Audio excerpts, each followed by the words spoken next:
Friends, we continue with exploring musics of Black America in the mid 20th century by traveling to the capital of Jamaica and the center for trade, manufacturing, and shipping in the nation, Kingston. This vignette will first talk about the origins of the Jamaican sound system and its socio-political role after Jamaica declared independence from Britain. This will then provide context for a conversation about the evolution of Jamaica's ska, the father to rocksteady and the grandfather to reggae.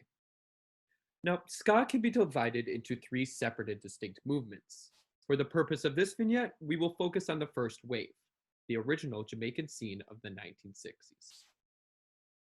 To give some background, Jamaica declared independence from Britain in 1962 after being captured by the English in 1655. After Jamaica declared independence, impoverished Jamaicans from the rural parts of the country moved to Kingston, where the government provided tenement houses surrounding communal spaces with bathrooms and kitchens. This residence was and still is called Trenchtown because of the unpaved roads without sidewalks resembling trenches. Unfortunately, due to the tight knit living conditions, Trenchtown consisted of poverty, rampant unemployment, and rival political gangs. The sound system played a crucial role in reflecting the socioeconomic and political changes that were taking place in Jamaica. It's important to compare our perception of what a sound system is.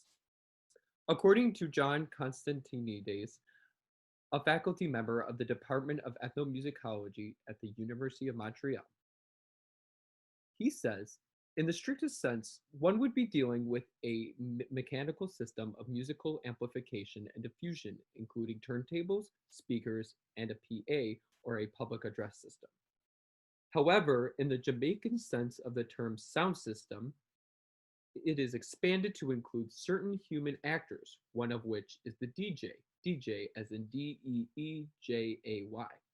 This term will be differentiated from the expression DJ, whose connotation is North American in origin. The essential difference between the two is that the Jamaican word DJ refers to one who speaks over records being played using a microphone, while a North American DJ commonly refers to one who selects and plays records, at a nightclub, for example. In Jamaican culture, the latter role is filled by another key sound system actor, the selector. This assemblage of man and machine is the primary mediator of Jamaican music at social gatherings, mainly in dance halls, and has been so ever since the equipment became available in post World War II. The popularity of the sound system was dependent on the audience's demand and their concept of what it was considered to be new music. During the post World War II era, the Jamaican sound system appeared in the newly urbanized inner city of Kingston and brought in a musical expression that represented the realities of their urban life. Originally, they played and replicated Afro-American rhythm and blues or R&B due to its extreme popularity on radio waves from the United States. However, once Jamaica gained independence from Britain in 1962, the popularity of R&B declined because it was embraced by a largely white teenage audience and there was a need to foster a national identity.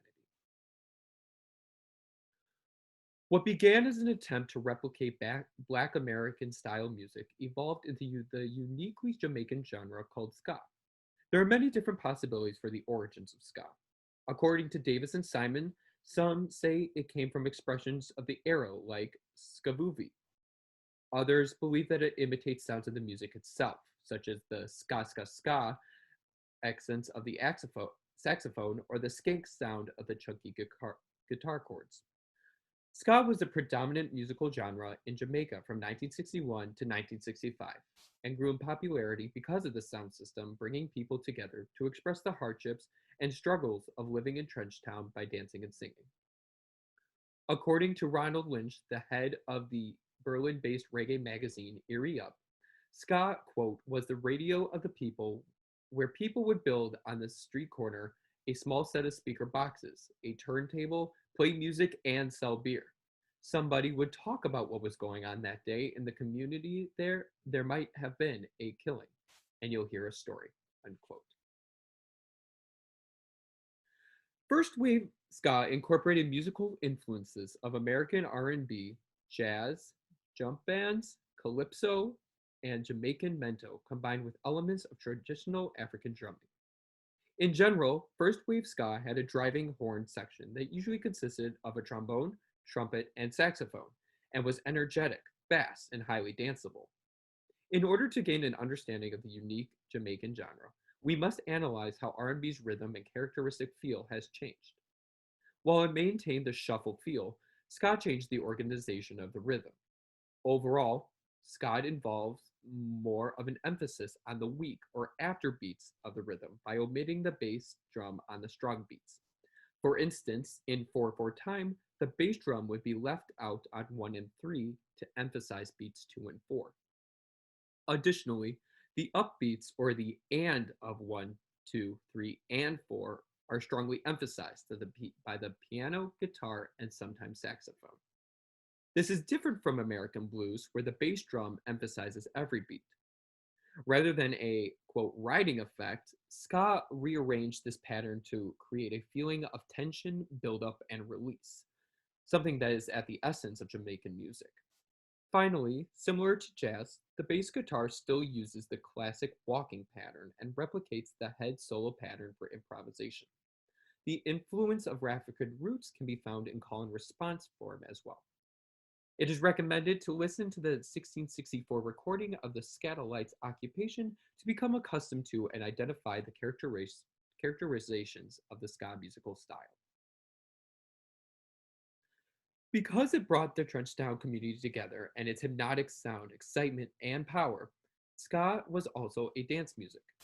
Usually with a partner, it is a combination of bowing heads, swinging arms, shaking hips, and doing dips.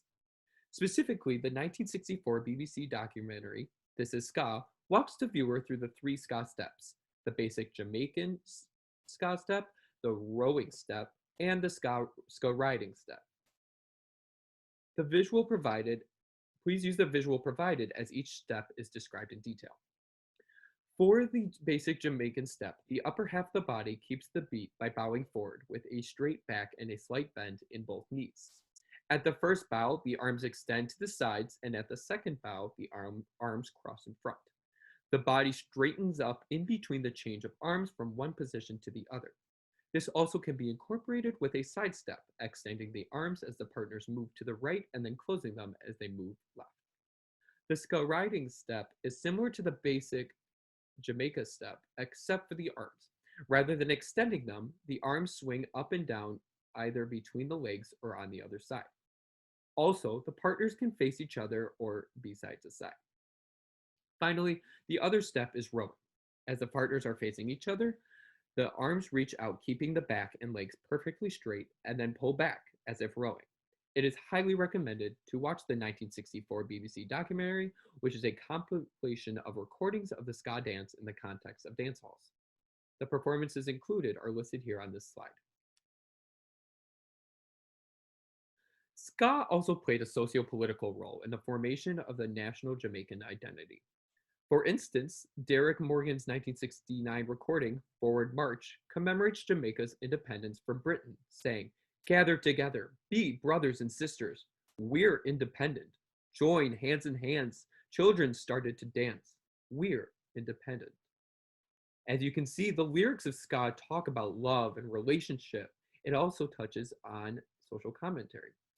For instance, in the Wailers' 1963 recording of Simmer Down, the ska supergroup sends a message to Trenchtown to cool down as there's growing violence and crime going on in Kingston. The lyrics are listed down below for your consideration. I would like to conclude this vignette with a discussion and potential considerations for including the Jamaican sound system and ska within a music history curricula like MUS 314. Why is examining Jamaican music from 1961 to 1965 valuable? At the beginning of the semester, Dr. Egan Jones described how we will be surveying Western music from the 1720s to the present in a global and comparative perspective. Quoting from the syllabus, Dr. Egan Jones continues to explain how the sequence is designed to develop students' analytical proficiencies in working with diverse materials and languages of music and to augment students' awareness of how culture history, and music intersect at different times and places. Emphasis is placed on an acquaintance with representative musical works of diverse styles and idioms, and on understanding musical concepts in the light of their cultural and historical contexts. Unquote. Specifically, after researching the evolution of Jamaican sound systems and ska, found it extremely interesting how both idioms intersected with American music, specifically jazz and R&B. Throughout history, specifically the 20th century, it seems that American-born music, like jazz, influenced music of other countries. However, my thinking was challenged when I discovered that American music did not belong in other cultures. It didn't have a place like Jamaica did. Originally, I perceived surveying music in a global and comparative perspective as an examination of music that is outside of the Western classical canon. However, I would argue that if we are to look at the history of music in a global context, there needs to be further examination of musical idioms outside of both the Western classical canon and America. While musics of Black America, like jazz and R&B, originated from the oral tradition of Black American slavery and was appropriated by white culture, it grew in popularity and influenced other musical idioms because it shared a space of privilege. Finally, I think it's interesting to consider the reason why reggae became popular was because it migrated into a privileged space, getting attention from white culture in Britain. So, how do we make sure that we are truly surveying the history of music in a global context, where music such as ska is represented? Personally, I believe that music history curricula should include musical idioms that are one, diverse, and two, they occupy a context that is underprivileged and underrepresented. Over the past semester, the opportunity to constantly examine this course under a microscope and discover further and discuss further to improve this course has been extremely beneficial. As a future music educator, I really appreciate learning about the history of different cultures in a musical context because as 21st century schools are becoming more diverse, we need to create a space and environment that includes all. Only then will everyone be engaged in the learning experience. Thank you.